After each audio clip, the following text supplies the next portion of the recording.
बुधवार को देहरादून सचिवालय में मंत्रिमंडल की बैठक हुई, जिसकी अध्यक्षता सीएम पुष्कर सिंह धामी ने की। बैठक में कुल 3 प्रस्तावों पर मुहर लगी। बता दें कि कैबिनेट ने सहकारिता विभाग में जिला स्तर और ब्लॉक स्तर पर ऑडिट की मंजूरी दे दी है। वहीं पर्यटन विभाग की ओर से बद्रीनाथ धाम के मास्टर प्लान के तहत बड़ा फैसला लिया गया है, जिसके तहत ISBT में दीवारों पर बद्रीनाथ से संबंधित चित्र यानी म्यूरल वर्क कराया जाएगा। इसके अलावा पशुपालन विभाग की एक योजना को गंगा राज योजना के साथ मर्ज किया जाएगा। साथ ही पशुधन प्रसार अधिकारी के प्रशिक्षण की अवधि को घटाकर 1 साल का किया गया है। तो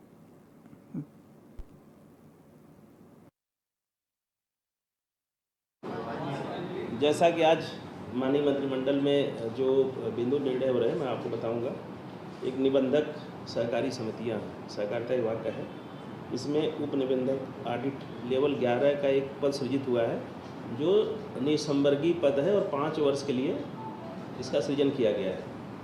और ये सहकारिता विभाग में अभी तक ऑडिट नहीं होते थे, उसको लेकर के ऑडिट सेवा का एक व्यक्ति डेपुटेशन पे 5 साल के लिए विभाग में लिया जाएगा, जो सभी स्तर की, जो भी छोटे जिला स्तर की या ब्लॉक स्तर की जो भी सोसाइटीज़ हैं या राज्य स्तर की हैं, सभी का ये ऑडिट करेंगे। ये 5 साल के लिए पद को स्वीकृति दी गई। उप निबंधक ऑडिट लेवल 11 पशुधन प्रसार अधिकारी, इनके 429 पद रिक्त हैं। 429। हाँ, इनकी जो भर्ती प्रक्रिया है, इनका जो प्रशिक्षण की अवधि है, ये 2 वर्ष है। तो अधियाचन भेजने में, एग्ज़ाम कराने में और 2 साल की ट्रेनिंग करने में, चयनित होकर के आने में पूरे 4 साल लग जाते हैं। तो जो प्रशिक्षण की अवधि है उसको घटा करके 1 साल कर दिया गया है। 1 साल? हाँ, 1 साल कर दिया गया है, ताकि 2 साल में ही पशुधन प्रसार अधिकारी ये जो होते हैं ना, पशु चिकित्सा अधिकारी, उनके नीचे होते हैं।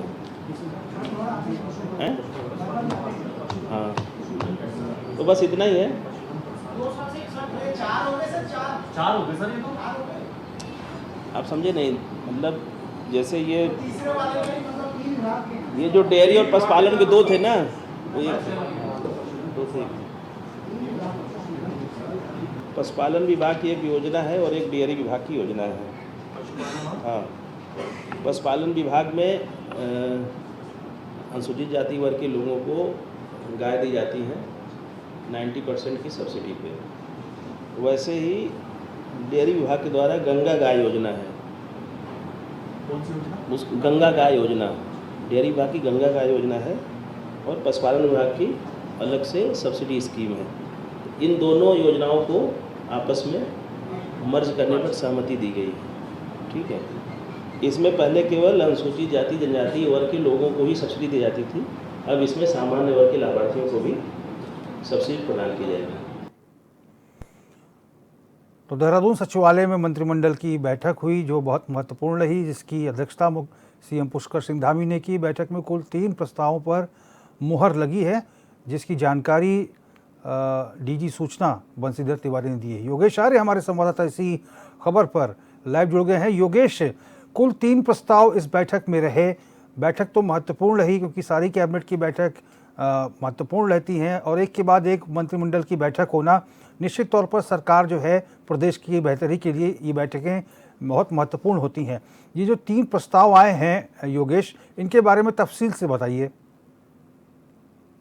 बिल्कुल, कैबिनेट की बैठक आज जो है मुख्यमंत्री पुष्कर सिंह धामी की जो है अध्यक्षता में हुई है, और ये बैठक करीब जो है 1 घंटे तक चली। 12 बजे शुरू हुई थी, 1 बजे तक ये बैठक चली, जिसमें 3 प्रस्ताव जो है वो आए हैं। और अगर पहले प्रस्ताव की बात की जाए तो वो सहकारिता विभाग का प्रस्ताव था, जिसमें जो है उपनिबंधक के 11 पद सर्जित किए गए हैं। और ये जो पद हैं ये सर्जित इसलिए किए गए हैं ताकि जो है जिला स्तर से लेकर ब्लॉक स्तर तक जो है सहकारिता विभागों में जो है ऑडिट किया जा सके। तो यानी कि 11 पद जो है वो सीधे तौर पर भर्ती किए जाएंगे, और इसमें जब भर्ती होगी तो इन लोगों का काम सीधे तौर पर जो है जिला स्तर से लेकर के ब्लॉक स्तर तक जो है ऑडिट करना होगा। तमाम जो जानकारियां हैं वो ऑडिट के दौरान ही करेंगे और जो है शासन को भेजने का काम करेंगे। उससे अलावा अगर देखा जाए तो दूसरे मत जो था, दूसरा प्रस्ताव जो था वो पर्यटन विभाग की ओर से था और पर्यटन विभाग की ओर से जो प्रस्ताव आया था वो बद्रीनाथ धाम का था, जिसमें एसबीटी पर जो है बद्रीनाथ धाम से जुड़ी जो चित्रकलाएं होंगी वो जो है दीवारों पर जो है बनाई जाएंगी, ताकि जो है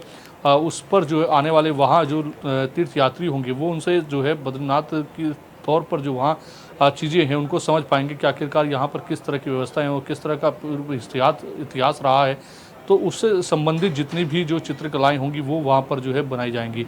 इससे अगर तीसरे और विभाग की बात करें तो तीसरा विभाग पशुपालन है, जिसकी दो अहम बातें वहाँ रखी गई, प्रस्ताव रखे गए। उसमें से पशुपालन विभाग का जो पहला प्रस्तुत की बात की जाए तो अनुसूचित जाति के वर्ग के लोगों के लिए दी जाने वाली जो सब्सिडी थी, जो एक तौर पर देखी जाए तो डेयरी विभाग की थी और एक जो है पशुपालन थी, तो उन दोनों को जो है मर्ज करने की बात की गई है, ताकि जो है आने वाले वक्त में जो सामान्य वर्ग के लोग हैं उनको भी जो है इसका लाभ मिल सके और उनको जोड़कर मर्ज करते हुए इसको मर्ज किया गया है, ताकि आने वाले वक्त में हालांकि जो सब्सिडी है वो कितना सामान्य वर्ग को मिलेगी, कितना अनुसूचित जाति को मिलेगी, ये अभी तक जो है पूरी तरह क्लियर नहीं हो पाया है। ये कहा जा रहा है कि इसको लेकर के कि जो सब्सिडी तय होगी उसको लेकर के अगले कैबिनेट बैठक में प्रस्ताव आएगा, जिसमें जो है ये तय किया जाएगा कि आखिरकार जो है 90% जो अनुसूचित जाति को जो है सब्सिडी दी जाती थी उस मर्ज करने के बाद सामान्य वर्ग और अनुसूचित जाति और जो है ओबीसी वर्ग के किन लोगों को किस तरह से जो है सब्सिडी के तौर पर जो है सम्मिलित किया जाएगा। और अगर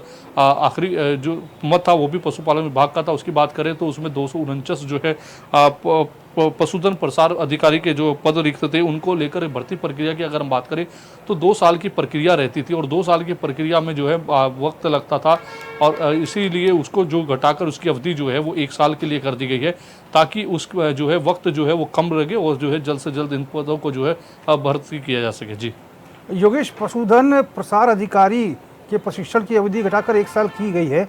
ये पशुधन प्रसार अधिकारी का क्या कार्य होता है? देखिए, अगर देखा जाए तो पशुपालन के तौर पर देखा जाए तो जो हम सेंटर्स होते हैं, जो हॉस्पिटल होते हैं छोटे छोटे, उन हॉस्पिटलों के अंदर जो देखा जाए तो कहीं ना कहीं जो है जो डॉक्टर्स बैठते हैं उनके नीचे ये लोग काम करते हैं। उनके नीचे जो है गांव दर गांव जाकर के जो है, चाहे वो अभियान की बात हो, चाहे टीकाकरण के अभियान चलते हैं, तमाम तरह के अभियान सरकार की ओर से संचालित होते हैं, तो उनमें जो है इनकी अहम भूमिका रहती है। तो ऐसे में 249 जो पद थे वो जो है कहीं ना कहीं रिक्त पड़े हुए थे, उन पर जो है अब भर्ती अवधि के प्रक्रिया को जो है बढ़ाने की बात की जा रही थी, तो लेकिन उसमें 2 साल का वक्त लगता है, इसलिए जो है उसको कम किया गया है ताकि भर्ती जो है प्रक्रिया को अपूर्ण किया जा सके 1 साल की अवधि के अंदर अंदर। जी ठीक है योगेश, बहुत बहुत धन्यवाद आपका तमाम जानकारी के लिए।